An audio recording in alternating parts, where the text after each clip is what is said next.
Maharashtra Mumbai News. Asif Khan, Chief Editor. राजकारणात हा नवीन प्रयोग आहे.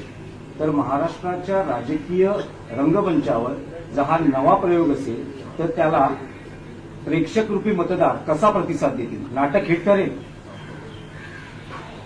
हे नाटक नाहीये. तुम्ही जर म्हणत असाल नाटक आहे तर नाटक नाहीये, हे लक्षात घ्या.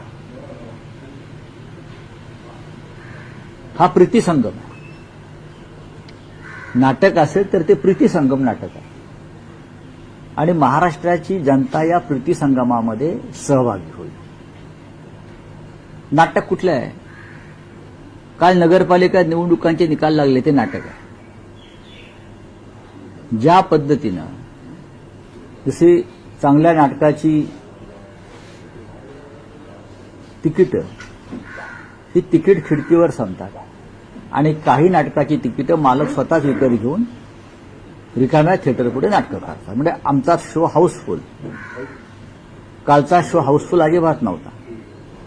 प्रचंड पैसे खर्च करून तिकीटे विकत घेतली गेली, विकत दिली गेली आणि कालचा निकाल हा महाराष्ट्राच्या जनतेला पूर्णपणे माहिती आहे की कशात कोट्यावधी रुपये नगरपालिका नगरपंचायतीसाठी कोणी खर्च केले होते आतापर्यंत. आम्ही तरी पाहिलं नाही. हेलिकॉप्टर चार्टर फ्लाईट घेऊन कोण प्रचाराला गेलं नगरपालिकांच्या? आम्ही तरी कधी हे पाहिलं नाही. या निवडणुका कार्यकर्त्यांच्या असतात, पण या निवडणुकीमध्ये जुंपली कोणामध्ये?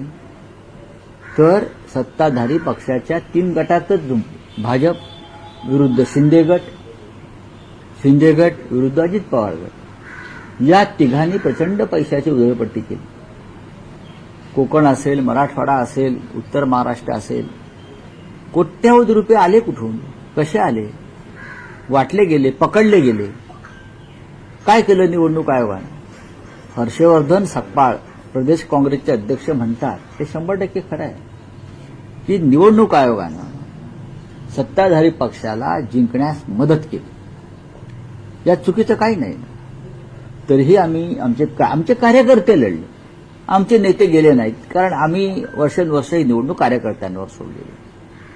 आणि नगरपालिका निवडणुका जिंकल्या म्हणून जर मेंढे म्हणत असतील असली कोण नकली कोण, चिन्ह बाजूला ठेवा चोरलेलं.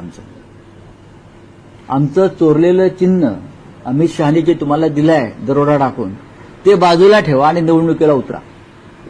मग असली कोण नकली कोण याचा फैसला होईल. चोरलेला पक्ष, चोरलेल्या चिन्हावर तुम्ही आजही निवडणुका लढता, हे लक्षात घ्या. जो धनुष्य